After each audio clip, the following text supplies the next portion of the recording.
A new babyface R&B group hit the scene in the early 2010s. For years, there was a lack of boy bands, and more specifically, a lack of black boy bands, and Mindless Behavior fit the bill.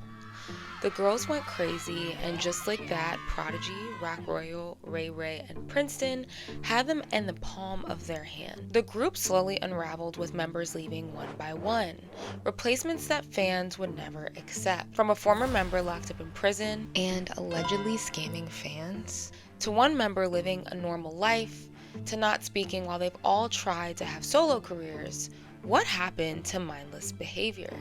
And will there ever be a world where they reunite? Let's talk.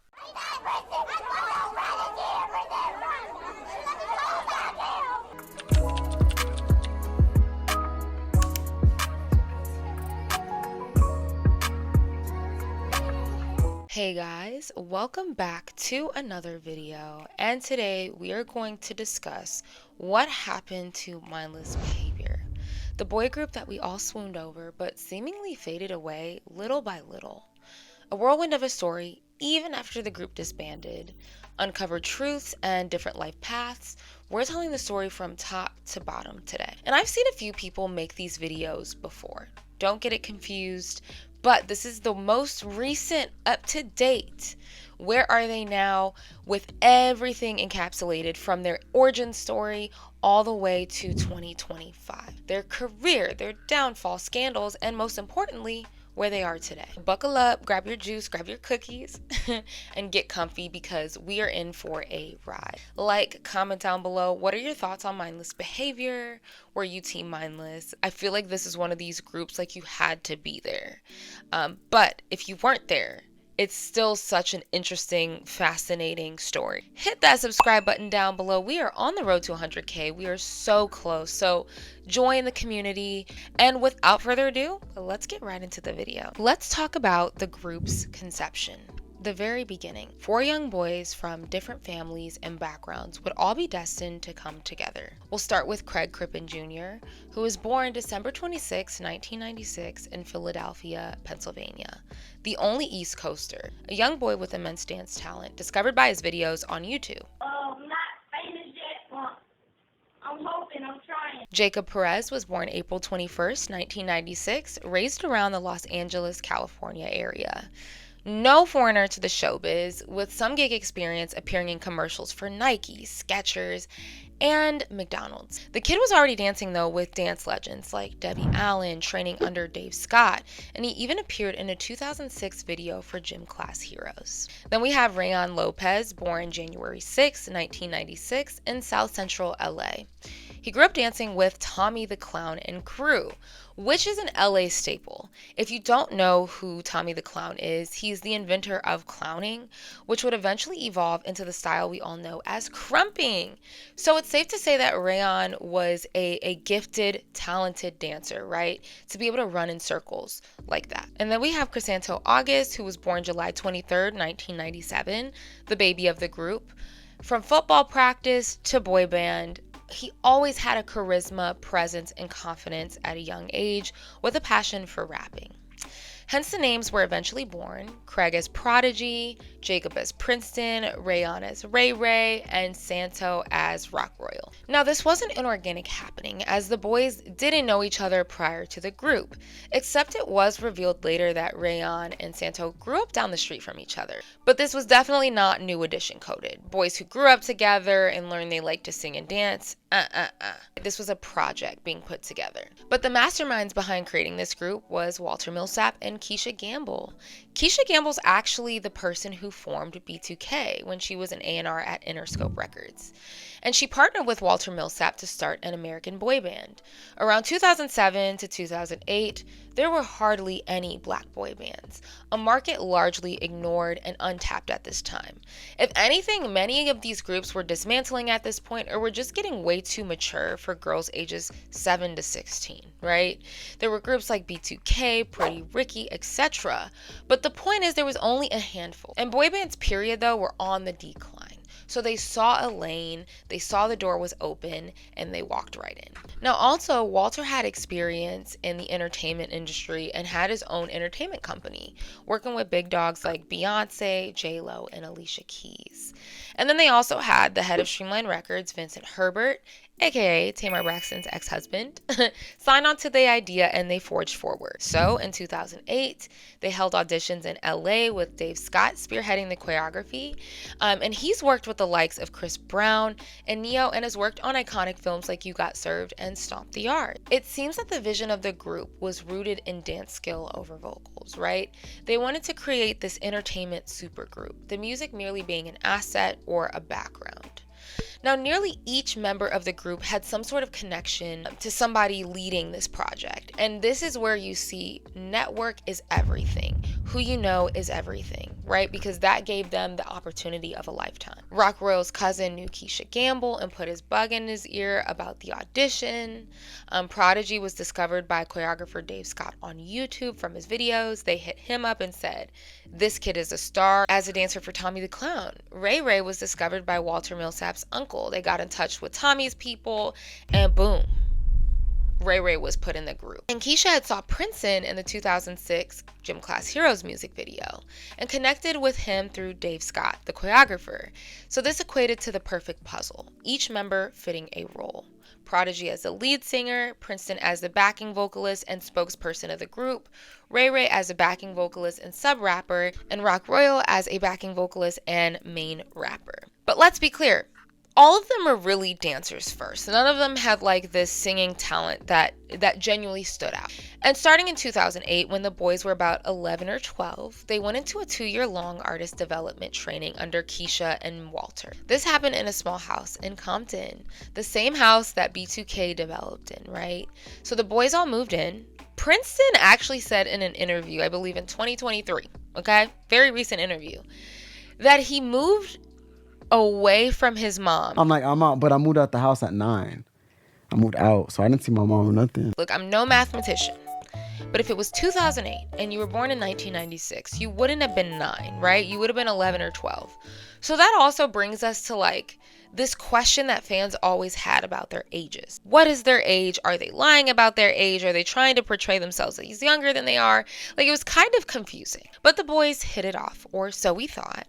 But Prodigy also, keep in mind, had his own unique experience because he was the only one who had to fly across the country, away from his family, away from his parents, and had to be under complete guardianship, under strangers. But with that, they perfected their dance technique, sound, and style. How did this name develop? Mindless behavior. What does it mean? And the name itself already had caused some eyebrow raises, right? Because parents might be concerned. Because what do you mean by mindless behavior? But the boys made it clear how the group spinned it. How'd you guys get the name or come up with the name, Mindless Behavior? Mindless behavior is a lifestyle, and it gives us the freedom to express ourselves. so through our music, art, and fashion, we express our way through that. Mhm. So if you're confident and you're smart like me, then you're mindless. And they were ready to finally reveal their work to the world and hopefully land a record deal. So in their early career, they actually ended up signing to Streamline Records under Vincent Herbert, and Kenneth Creer became their manager. Now, all of the performance and repertoire that they built up in those 2 years would be shared with the public on school tours, again targeting their base on the front line. So you'll see videos of them performing at schools, subways, guys, subway stations, on the street in Times Square. They were hustling for their fans. And their team also created a social media presence on Facebook, Instagram, and YouTube, creating a vlog channel called MB Cam that really shed light into their life on the road. It was a little bit more raw, uncut, not super high production value, but the boys were quite sheltered. They didn't have phones, they didn't control their social media, and they didn't know how big they were becoming. Now, this was also the stage where many girls were starting to claim their man. So, before we move on, who was your man? I'm sure some of you guys might actually be able to guess who my man was. But Princeton was my fave. Their song First Crush would land them a record deal at Interscope around 2011. This is where they really got their big break and started gaining major exposure, landing those TV appearances and slowly becoming household names. So the breakthrough. Their debut single, My Girl, was released in August 2010, and they actually performed this song on the Today Show a month after its release. The music video amassed over 60 million views, with the song topping the Radio Disney chart and even making it to number 40 on the US Hot R&B and Hip Hop Songs chart. Now, it's notable to mention their music style, right, their vocal style, as it was pop and R&B infused, heavy autotune with less emphasis on the vocals, but more on the performance and dancing. She hit me all the time, my phone be ringing off the hook. Like, the song was cute to a 12-year-old little girl, right, with fun references to cell phone culture. 143, smiley with a wink, calling that number, that phone number. But to an adult's ears, it could kind of sound like nails on a chalkboard. It gives a little Chipmunks, Alvin and the Chipmunks, a little bit. But for the target audience, it made sense. And the song was such a hit that they also released a My Girl remix in 2011 featuring Sierra, Tyga, and Lil Twist. A whole new music video was produced for the remix alone. Now, their biggest hits, Mrs. Right and Girls Talking About, released in 2011. Mrs. Right was released June 28, 2011, and they released a version featuring Diggy Simmons. Honestly, guys, the way Diggy Simmons came onto this song, child. So the song would actually peak at number 72 on the Billboard Hot 100, making it their only entry on the chart, and it peaked at number 8 on the US Hot R&B Songs. Now, the video was a moment, okay? The concept of the classroom, LL Cool J as the teacher, Mike Epps as the janitor, and the video highlighting different girls from around the world was genius. But it has 108 million views on YouTube as of 2025. You've probably heard of them through this song. And I want to keep in mind, I know a lot of you guys might be like, who? Like, in the black community, guys, mindless behavior, like, girls went up about this shit. I want to emphasize and iterate, like, they were gaining some sort of exposure. Now, Girls Talking About released November 2011, another banger, which is probably one of my favorites. Where are the girls with the dimples? Y'all couldn't tell me they weren't talking to me. Is a crazy line. That's crazy work. At this point, every single, though, had charted, right? It had made some sort of noise. But finally, their debut album, Number One Girl, released September 20th, 2011, selling 36,000 copies in its first week, and to date, selling 5.5 million ringtones. It peaked at number 7 on the Billboard 200 charts. Ladies and gentlemen, they had arrived. But there was a lot of work to do. So they started hitting the ground running, hitting any and every TV show you can think of. From The Ellen Show to Radio Disney to So Random to Wendy Williams, Tamar and Vince to Big Time Rush to Good Morning America to The Today Show. Now, we gotta address something real quick before we move on any further. If you look at the album credits, Prodigy is the lead singer on every single song, to the point where the other boys' presence was nearly not felt, except if you were Rock Royal and had a rap part. Me and my girlfriend, we go out every weekend. Yeah, or Princeton, like, once has a speaking part. Valentine's girl. Hey, yo, Rock. And this was where fans became irritated, because even if you can sit there and say, oh, you can hear them in the background vocals, even the way that the vocals are stacked, it's not very harmony-esque in nature. When you say yes, then I say ditto, and you can hit me back with the less than symbol number 3. Ooh, It very well could have been Prodigy cutting the background vocals and them stacking and layering it. Like, it didn't have to be a group effort. It was like a group project, but one person was like doing all of the work. He carried the damn group on his back. Let's make that very, very clear. Hello was the album's 4th single and their attempt at a ballad type of track. With a whopping 7-minute long video, they got Tisha Campbell and the evil man from Daddy's Little Girls to be in it. Yep. They would land tour opening slots with the Backstreet Boys, Jason Derulo, Justin Bieber on his My World tour, and even opening for the one and only Janet Jackson.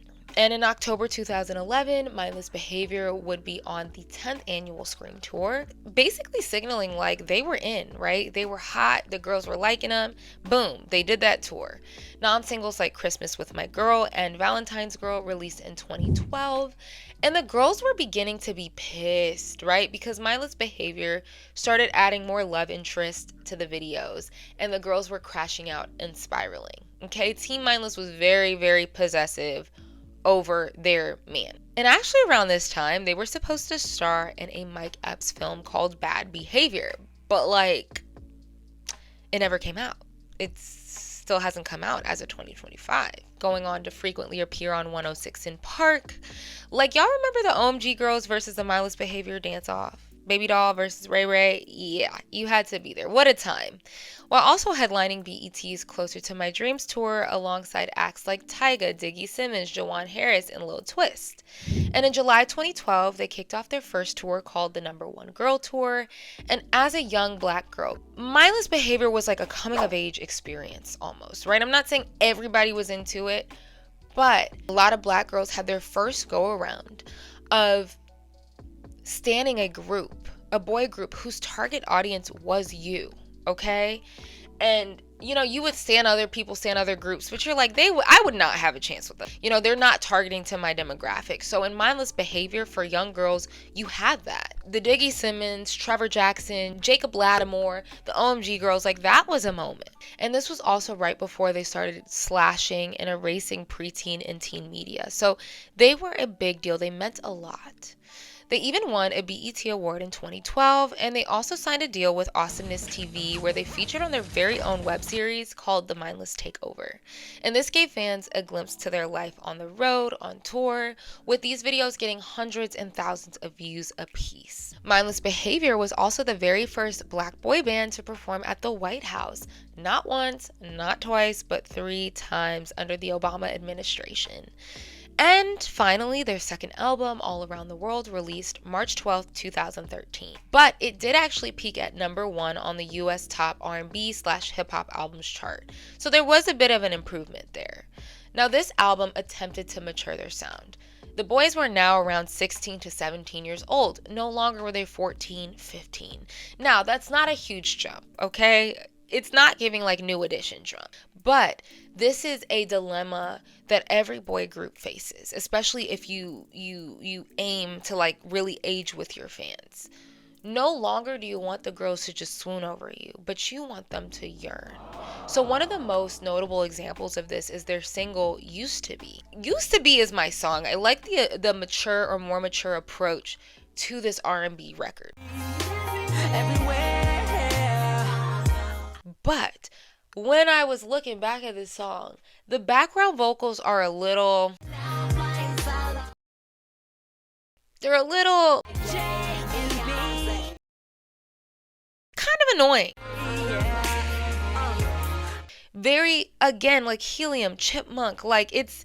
To me, if they wanted to go a more mature sound, I think they should have found the bass in their voice a bit. That's all I'm saying. Still love the song, but that's all I'm saying. They didn't got India Love in the video.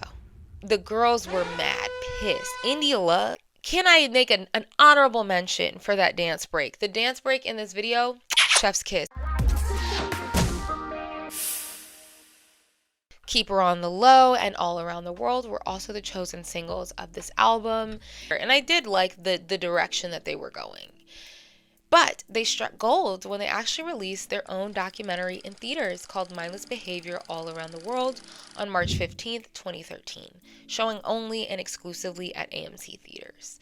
They did screenings, traveling around the country, and actually watching it with their fans. They were really good at connecting with their fans. I think almost kind of like no other group at the time. They were really doing the work. And they also would embark on a tour, an all around the world tour. And guys, unfortunately, this was really the last time that this group was normal. And everything after this point would begin to change and start crumbling down. So we have to discuss the decline. The group was not all rainbows and roses as it had been perceived to the public. Although they had a short stint of golden years, a lot did go down behind the scenes in that time. We all know once an integral group member leaves, that's almost always signals the beginning of the end. It was announced in November 2013 that Prodigy was leaving the group to pursue a solo career. At least that's what was announced to fans. This made him the very first member of the group to leave. And with that, their lead singer was out the door. Like, it wasn't just the background. It wasn't the behaviors. It was the mindless behavior. It was the voice of the group. And it appears that after Prodigy left, the remaining 3 members signed a deal with Sony Epic, leaving their longtime label at Interscope.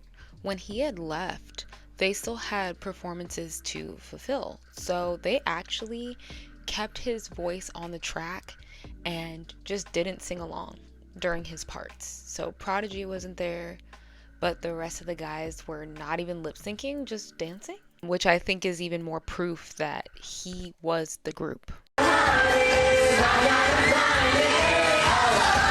Prodigy was the only one with a mic on, which is kind of crazy. I found this video of them in a recording session, and although the other guys did kind of sing, they could not sing. But if you come with me now, we'll make our way through the crowd.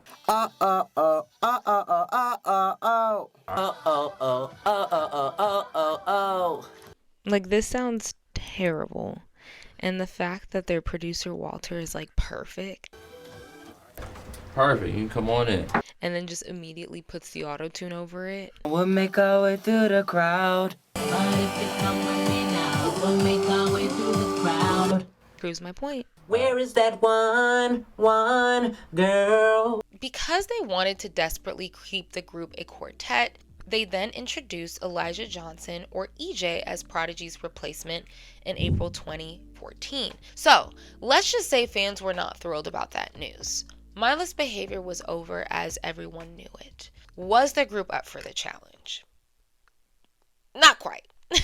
Rock Royal was fired from the group in December 2014 due to his mindless behavior. He wanted to be in the streets and not in the damn studio. Okay? And we'll discuss the scandal. We will. But ever since he cut that little ponytail off, he was feeling himself a bit differently. And that was kind of the beginning of the end. Now, one of the reasons why Prodigy then came back to the group in 2014 was to replace Rock Royal, right? They wanted to keep it a quartet. But even when Prodigy came back, he did a few shows and wasn't paid properly. And it was said to be very disorganized. He felt used. Why didn't you come back to perform? Oh yeah, that was confusing. They offered me to come back, and I'm thinking it was genuine. So they offered me to come back. I came back. There like 8 shows with the boys. Me, Ray, Prince, DJ. It was just, I don't even know what happened after. It was just so weird. It was just unorganized. It was like, okay, now y'all don't want me in the group. Wait, hold on. They want I felt like I was used to just do 8 shows so that people could make money. Once they got their Rock Royal replacement named Mike, Prodigy left the group again in 2015 for good. That was it. No more. Knocking down like dominoes, Ray Ray left the group in 2015 to pursue a solo career. And with Princeton being the only lasting original member, him, EJ, and Mike were the new MB. By this point, they were independent as well. I don't believe they were signed to a label. Despite, guys, the new Mindless behavior having better vocals than the OG group. Let's be very honest. I know a lot of people did not give them a chance because of their attachment, but when you listen to their music, this group had a better vocal.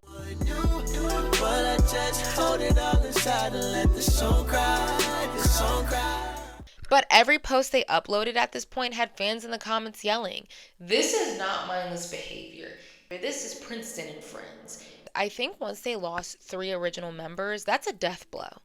Management should have just let it go. Or just make it another name. Go crawl in a corner, crawl in a hole, rebrand, make it a different name. Because in a way, it was almost like disrespectful to the fans. Fans felt disrespected, like you're insulting my intelligence. Especially when Princeton was still not the damn lead singer. You're the only original member in the group and you're still not the lead singer. There was no comeback. And their third and final album, #officialMB Music, which is such an odd name for an album, released June 24th, 2016. And they definitely discussed more mature, but more significantly, explicit topics in songs, like Overnight Bag.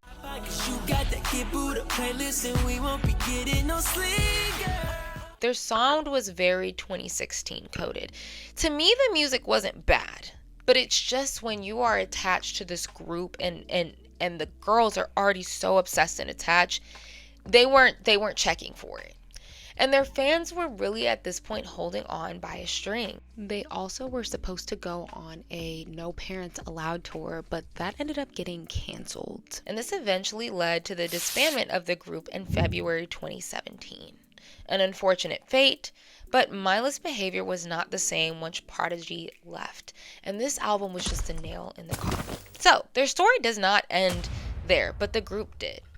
Let's talk about the scandals, mistreatment, and shady business. Remember when the public was told that Prodigy left the group in 2013 to pursue a music career? Well, that was hardly the truth. It was because of bullying and mistreatment from the camp. Surprise, surprise. He was overworked, homesick, and felt that he didn't get the proper credit he deserved. Do you feel like you need more credit for stuff you did? Even to this day? With the managers, yeah. With the managers. He rather had lived a normal life at that point than being treated like by the camp. I was getting treated bad in the camp, you know. I was being called names. I was being called sociopath. Which is crazy to treat your lead singer like. That's crazy. He is the reason why the group is successful. And behind the scenes, it seems like he was being treated unfairly and different from the other boys. So taking us back to the Compton house in '08, Prodigy said they were trying to turn the boys against him at some point. But because Keisha and management didn't have kids of their own, Prodigy felt like they missed a nurturing gene. There was a peanut butter and jelly incident where they directly alluded to it being Keisha Gamble as a form of punishment. Come on, man. So I was the one that liked sweets in the group, right? So it was one time, I'm not gonna say her name, but she made me. She had a big old plate, peanut butter and jelly sandwiches with a whole bunch of candy around it, and expected me to eat the whole thing. At a young age. But why he told you to eat that though?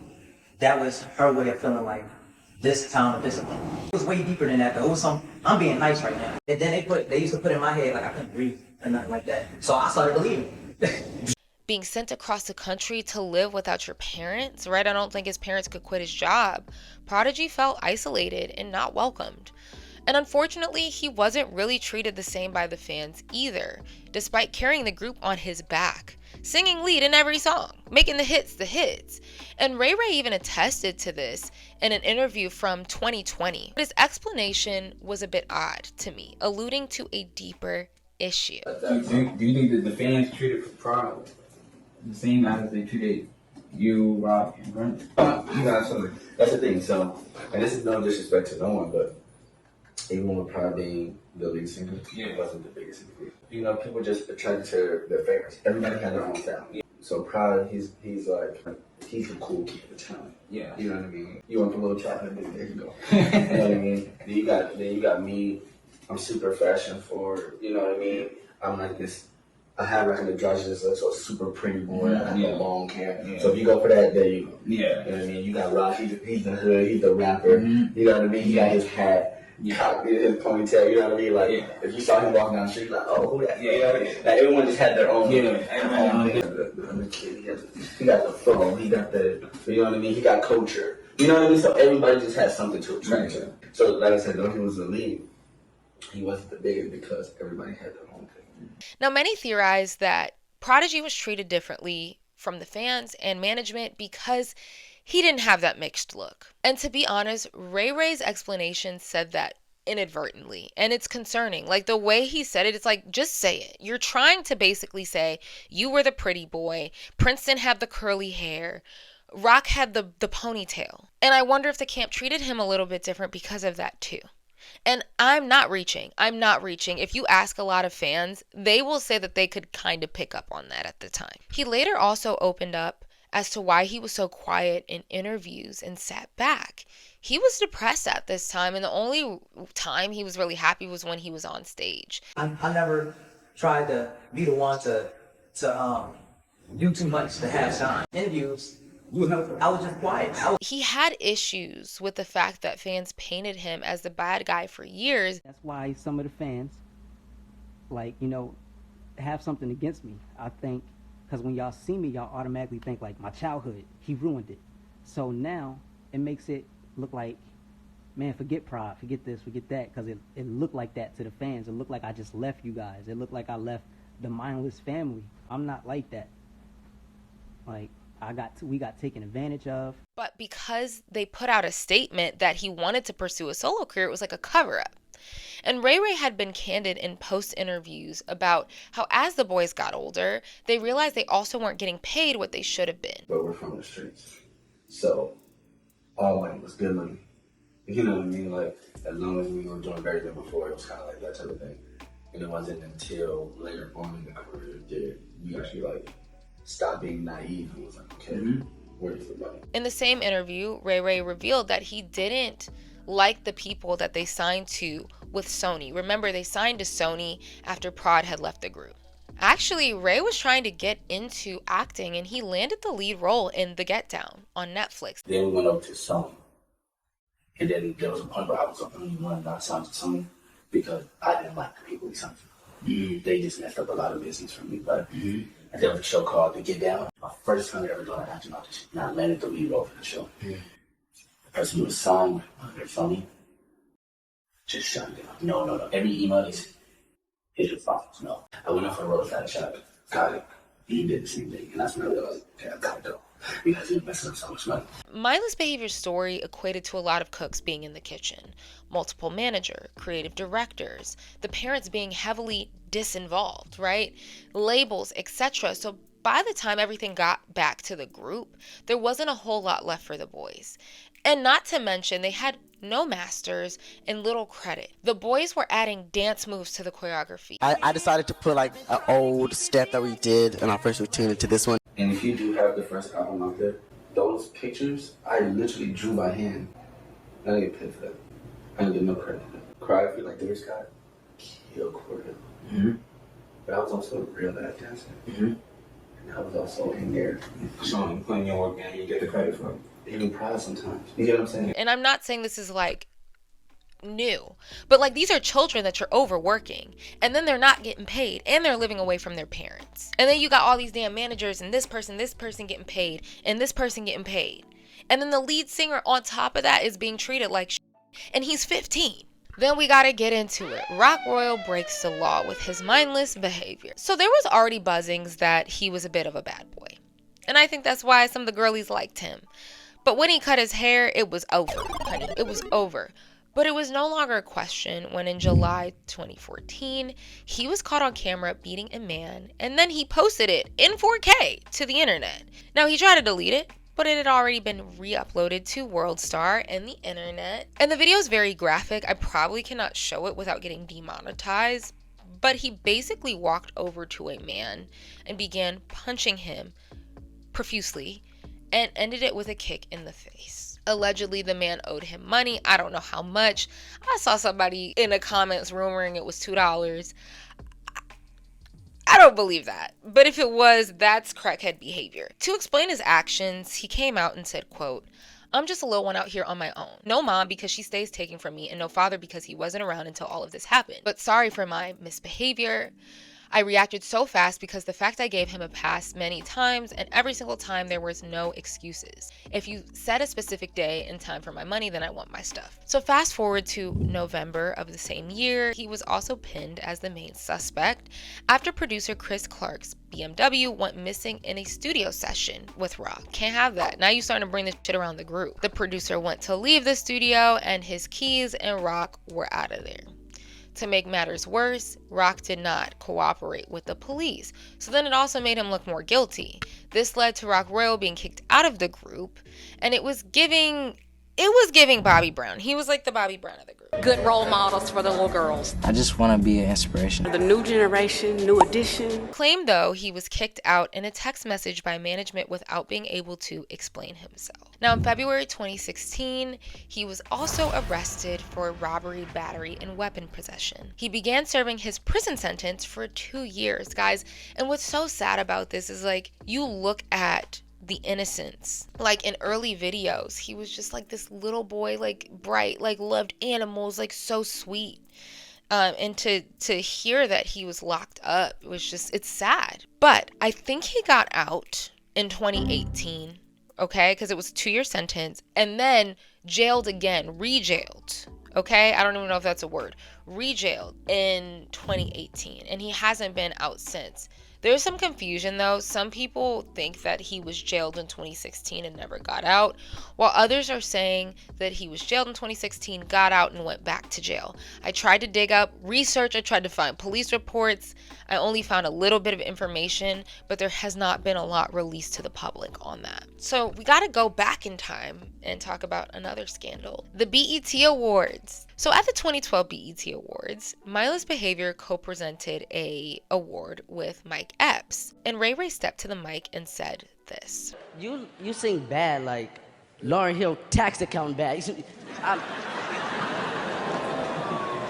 Now, clearly, they didn't write this joke, and it wasn't their idea, right? They're kids. But this award was being presented to Beyonce, of all people. And Beyonce didn't particularly find this joke funny. And she would incorporate Lauryn Hill into her speech to kind of honor her in a classy way. And I also want to thank all of the talented R&B women that came before me, like Lauryn Hill and Mary J. Blige. But it was rumored that after Beyonce got off the stage, she began venting about the insult, saying the diss was disrespectful and not cool. There were headlines being written like, who are these little disrespectful boys? Like, who told this little boy to get up there and say that about Lauryn Hill? It was off-putting to some of the audience members and people's at home. Articles written the next day, leaving a bad taste in people's mouths. Also, in 2013, there was the non-concert concert scandal. In 2013, Mindless Behavior was set to perform for fans. Now, keep in mind, this was kind of like the beginning of the end, right, as discussed. A performance that was supposed to be at a skating rink that turned into absolute chaos. Sunday night, this is what they saw. A Newswatch 7 viewer sent me this cell phone video when the boys took to the skating rink floor. The band's name, Mindless Behavior, describes what fans experienced. I got pushed and I was crying. Hundreds of parents shelled out $45 a ticket to watch an 8-minute show performed by only 3 of the 4 band members, interrupted by multiple power failures. Williams tells me the event was not a concert, but specifically a meet and greet event for fans. He says the band was supposed to perform 8 songs and could not because of power failure. And it just kind of looked like they didn't care about their fans. And then lastly, we also kind of have to briefly talk about some of like the dating scandals, because I talked about how Team Mindless was very, very invested. I mean, people were writing Wattpad stories about romances and all types of, even some crazy stuff. Based on my research, I am mortified. But one of the little scandals was Ray Ray dating Zanique at some point. Now, Zanique was a member, she was 1/3 of the OMG Girls, and is also Tiny's daughter, T.I.'s stepdaughter. I guess at the time there were rumblings, people had rumors, but it was never fully confirmed, because as a member of a boy group, you gotta be very careful about dating very publicly. And we'll talk about Rock, because he made that mistake. But finally in 2023, the OMG Girls sat down for a YouTube video and spilled the tea. Zani confirmed it herself. So the first question is, who did y'all date from all that? I guess I'll go first because y'all already know. Yeah, that was crazy. Yeah. So I was dating Ray Ray. And Princeton definitely reconfirmed this in 2023 when he was on a podcast episode and was asked to FaceTime his celebrity crush. So please don't answer. Please don't answer. I can't do this because thank you, Jesus. She was in a committed relationship with my old group members. If I would have said that, that would have been bad. I love you, Zanique. It was Zanique that was FaceTime. Oh, okay. Now, we got to talk about Rock Royal and his longtime girlfriend, Desiree. A lot of controversy relating to Desiree and Team Mindless, to the point where I guess she was tweeting shit like, Team Mindless, F y'all, like arguing with the fans, which is very bad for the optics of the band, okay? But I gotta say, some of y'all little girls were crazy. But it was kind of all over for them when she'd end up getting pregnant and he'd become a dad at 16. So when fans found out, little girls were in her comments calling her a slut and everything but a child of God. Mind you, these are like 13-year-old little girls. I honestly, if I was her, I wouldn't have liked y'all either. I would like to start off saying though, I don't like Desiree. Well, she pretty and all, but like, That forehead gots to go. I was very much a music girl, so I was not super duper wrapped up into all of like the personal inner workings. I just kind of know like base information. And then lastly, we have to talk about Princeton's outing scandal. So there were rumors that Princeton might be gay for some time. Okay, by the way, in this video, we're not here to speculate that. That is none of my business.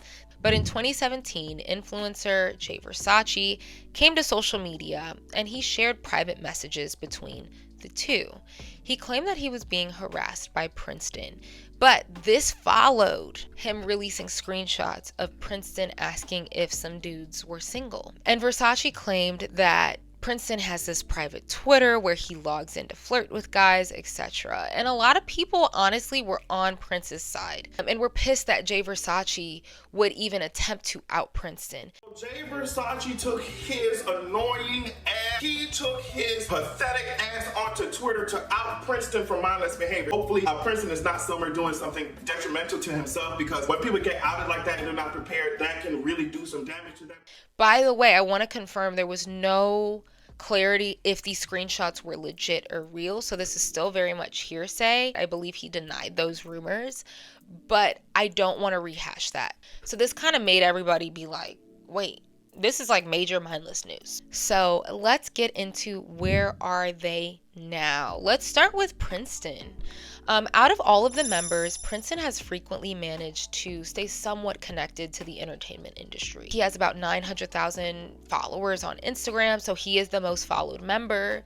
Almost to the point, though, where some fans had somewhat become annoyed with Prince, feeling like he uses the group for clout. I think the main member who really interacts with mindless tweets and remember this and X, Y, and Z, I don't really see a problem with it, because if that was my claim to fame, I would milk the out of that. But I think he's always been a bit smarter with really using his platform. He went on to pursue a solo career despite saying that it was never really a part of his plan initially. I wasn't really trying to go solo. I think when you're in a group by yourself, every member kind of left and did their own thing. I just found myself wanting to make music, and it took me a while to kind of get my sound together. He dropped his very first solo project in 2019 called the Papi Chulo Prelude, really kind of leaning into like his suave side.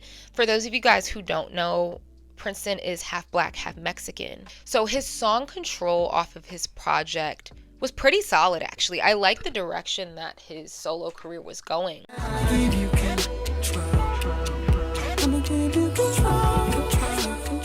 Like sexier R&B track, right? At that rate, he was probably around like 22, 23. But I personally think he should have stuck with this vibe, and he didn't quite do it. He came out with a Christmas EP in 2019. And actually, guys, during the pandemic, he even had studio sessions with Jermaine Dupri. During the pandemic, I was supposed to go out to Atlanta to record with a production company. The pandemic happened and no one was flying. So I ended up living in Atlanta for the rest of the year. And I don't know how Jermaine came in the picture. It was definitely through Black, and we just were there, me, him, and his engineer for like 3 months recording music. Princeton even kind of decided to pivot and begin incorporating Spanish in his solo music with songs like Suelo and Pretty Mama. As for his dating life, I don't know much about that. I notice he does Halloween shoots every year, and he has a new girl in each picture. So I'm not really sure what's going on with those situations. I don't know. At some point, he was also dating Niecy Nash's daughter, apparently. So he's always kind of been hopping around the block. His most recent single, Light It Up, was released November 2024. It's not bad.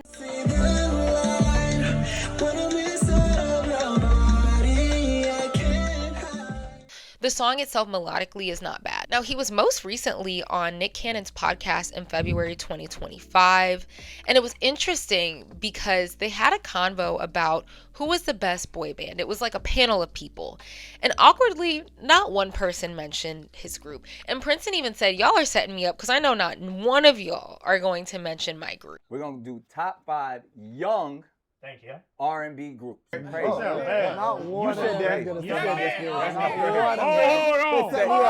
In the conversation, it got heated and they started dissecting the anatomy of a boy band and a boy group. They all addressed how there's often only one lead, and even there were some insults being thrown out like, Jackson 5 was trash. But Princeton did chime in very vocally and said, the lead is not always the star. Bobby Brown was the Beyonce of New Edition. New Edition concert. The person who had all the leads was Ralph Tresvant. Here's my thing though. It's not Let him always speak. about who is singing the lead. It's Talk not your about. talk. It's about who is the star. Who Bobby he Brown is? was the star. In respect to how boy bands and guy groups are structured, it usually is only one lead singer. And that, Omarion was the only nigga doing both. That can sing. Yes. Yeah. No, we I was we there. did songs with. And I'm not saying he was throwing shade, but I'm sure that hit him in the jugular a bit where it hurt. Or, let's be clear, he kind of is the most popular. Followers-wise, he is. So he probably took it a little personal, like, hey, I didn't sing a lick in those damn songs, but I was still relevant. So he's not wrong. You know, it's a sensitive topic. A lot of older folks, though, would not consider mindless behavior in the conversations of top 5 groups, and I wouldn't either. He had a solo interview drop in January 2025. You should go check it out. And he also did a sit-down 101 interview with Nick Cannon. So he actually says he's going on tour this summer of 2025, but he's definitely been, I would say, the most successful and has been able to kind of sustain a fan base outside of the group for the most part. Now, Ray Ray, he also aimed to pursue a solo music career, but unfortunately took a hiatus for several years after he left the group in 2015. And I left, but I left because I was in just a terrible car accident. Yeah. And then I started to find out things about management. He released his song Hate. Treat me like your man. Which, I don't know about that. And followed with his debut mixtape, The Great Dark Goodbye, on SoundCloud. However, his SoundCloud, I guess, was deleted. His latest single dropping in 2023. His vibe is very, explicit, auto-tune, rap, singing-ish. His 2019 song, Toxic, lyrically, I'ma just... Drilling inside your hole, don't you know? I don't even know if I can... Didn't know if I was coming pissing. Yeah. This song just feels cartoonishly freaky. In an interview, he said one of the reasons why he ended up leaving the group, when they brought in the replacements, it was like they were singing about getting hickeys on their neck. He's like, what are we talking about? And they wanted me to record some stuff in October. And then they begged me to record this one verse. And so I did. I recorded half of it, and I looked it out. And I'm listening to the music, and I'm just like, bro, this isn't me. Mm-hmm. We're talking about getting the hickey on our necks, and I'm just like, no, seriously, I'm 17 now. You know what I mean? I'm 17, 18 at this point. What the fuck are we singing about? Yeah. At this point, each one of us has probably found bitches right at least fucking 4 times in our life. Yeah, word. Had them, been with them, dumped them, without the world saying. Now that,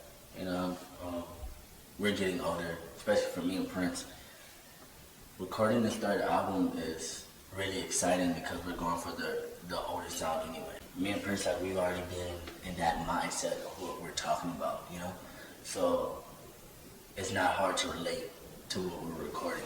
And I'm like, bro, what are you making? What is this? I'm sorry. He'd also become a father in 2017 to a little boy named Sane. But Ray Ray actually lived in Indiana for a few years with his child's mother, which is now his ex-girlfriend, so they're no longer together. I know he's now in another relationship. But Ray also revealed in 2020 interview that he and Princeton do not talk. I don't even care to get what's going on. Things on his end that was being said about me that were getting back to me from secure people. He also felt some type of way when I just left.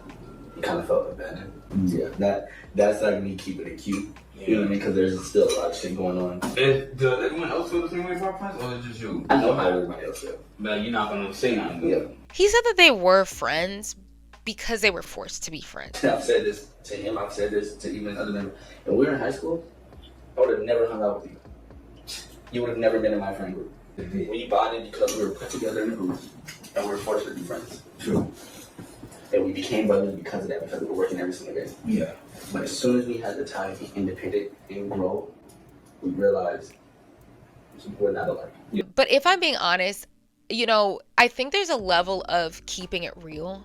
And I think that's what he's aiming to do by being honest.